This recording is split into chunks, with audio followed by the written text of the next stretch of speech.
Amen. Dimanche, même jusqu'à présent, j'ai parlé à certaines filles ici, et même dimanche, quand j'ai prêché dimanche, actuellement, l'une des grosses prières que j'avais demandé à Dieu, c'est ceci. Seigneur, laisse partir le sable. Laisse la pierre rester. Vous savez ce que ça veut dire? Ça veut dire que Père, au milieu de tous ceux qui sont autour de moi, mon cœur ne fera pas mal. Je suis au repos. Laisse ceux qui sont des appuis du sable là sortir et partir. Laisse-moi les deux hommes qui restent comme des pierres, qui m'assoient sur eux. Avec eux, on peut soulever une nation. Amen. Des gens jouent des mauvais rôles dans ta vie. C'est ça le rôle.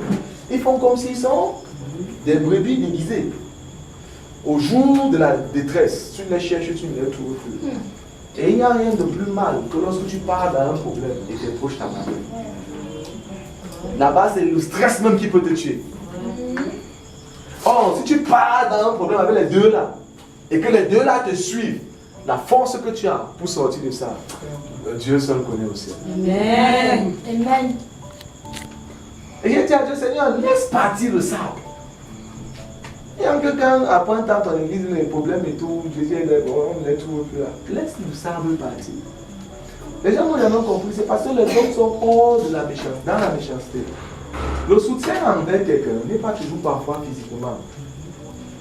Parfois, émotionnellement, ça compte. C'est vrai que quand on parle comme ça pour les êtres humains, ça n'a aucun sens. Non, donne-moi l'argent. Mais écoutez, le jour où tu seras malade et tu auras les comprimés, tu auras les gens qui t'ont rendu visite avec les yaourts, les mangots, tout que tu ne pourras pas manger. C'est le jour-là que tu vas savoir que le plus gros soutien là-bas, c'est sois fort, ça va aller. Même la nourriture ne passe plus là-bas. Même l'argent ne passe plus là-bas. Tu as besoin de te lever à l'hôpital et voir des gens. Et c'est quand tu vois les gens, ce n'est pas l'argent là-bas, ce n'est pas la nourriture, c'est là-bas quand tu les vois, tu dis ok, ça va aller, tu dis ok, je vais me lever, ça va aller. Le soutien émotionnel compte. Et ça compte à 99,9%. Quand dans ta famille on te lâche, tes soeurs te lâchent, ta famille te lâche, X te lâche, tu ne sais pas, tu commences à être brisé. Et maintenant, c'est un homme faible qui est là. Celui qui vient à l'instant, c'est un homme faible. Qu'on a tellement lâché, il ne croit plus. Dans la famille, on parle de tout le monde, on ne parle jamais de toi. On dit que tout le monde a réussi, on ne te voit jamais. On célèbre celui-ci, on ne te célèbre pas. Quand on se tourne vers toi, tu es le camp. Quand on se tourne vers X, finalement, quand ton petit frère ou ta petite soeur ou quelqu'un réussit, il a un peu d'argent que toi, ta voix ne sort même plus. Et donc, chaque jour, ces choses que tu vis affectent ton système. Et ça fait en sorte que de toi, ça brise ta confiance en toi. Ça détruit ta confiance. Et spontanément, tu ne peux plus réagir dans tes affaires. Tu deviens atteint d'une maladie qui est plus grande que le sida. Et quand finalement tu portes la maladie là, et tu es en amitié avec une personne, et tu transmets ton même état émotionnel à la personne, tu viens de transmettre l'héritage du péché. Parce que ta présence la rend aussi faible. Et la personne va porter et rendre faible. On donne naissance à une société faible. Mais ce qui s'est passé au Cameroun, on n'a jamais appris aux parents qu'on peut créer un avion. Donc aucun parent africain n'enseigne quand on crée un avion. C'est fréquent d'être exploité. Est-ce que vous comprenez ce que je veux dire? Il n'y a pas un parent africain qui enseigne son enfant que tu vas créer l'avion.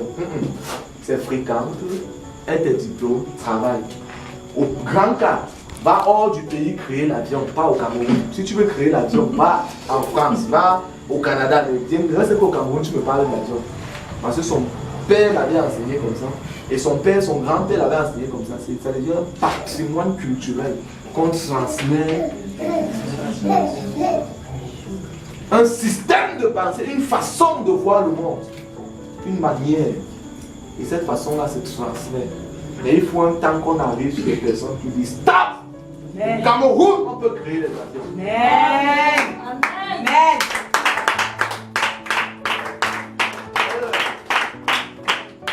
fois un jour qu'on arrive sur une personne et la personne dit stop, ça s'arrête sur moi.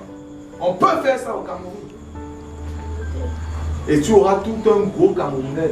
Si tu fais ça derrière bas, tu auras tous les soldats qui vont se lever. Ah non, piche au camp, piche au camp. Là maintenant, le défi est lancé.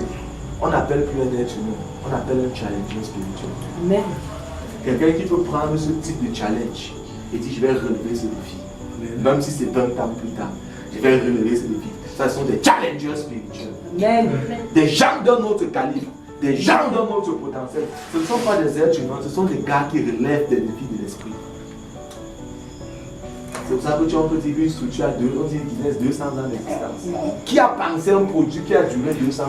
C'est un challenger spirituel. On m'a dit que Apple, tous ces 30 ans, c'est combien d'années d'existence? Qui peut penser un produit qui dure plus de 30 ans comme ça? 40 ans? Qui peut penser, s'asseoir chez lui, penser un produit qui dure dans le futur? Ce sont des challengers spirituels. Ce ne sont pas des mi-hommes. Ce sont des hommes spirituels accomplis. Montre-moi avec qui tu marches, je te dis qui tu es. Les hommes s'associent entre eux, le pouvoir des associations. Et moi, j'étais assis et j'ai dit à Dieu deux choses. La première, c'est ce que je vous ai dit. Donc laisse partir. C'est pour ça qu'à un niveau, dimanche quand je prêchais pas à un niveau pour caresser quelqu'un. Je prêchais qu'un message passe. Parce que maintenant, il faut qu'entendre qu'il dise, écoutez. Libraba Blabos. Ok. L'écos Catalan Blabos. Thank you, Jesus. Attendez, vous faites voir les choses. Laissez-vous faire voir les choses. Amen. C'est vrai? Amen. Là où ma fille est là où elle est là. Sur elle, tu peux te pointer aussi. Donc tu es là où je suis là. Tu as deux gros majeurs problèmes. Parce que la vie a deux gros majeurs sens. Que celui qui a joué pour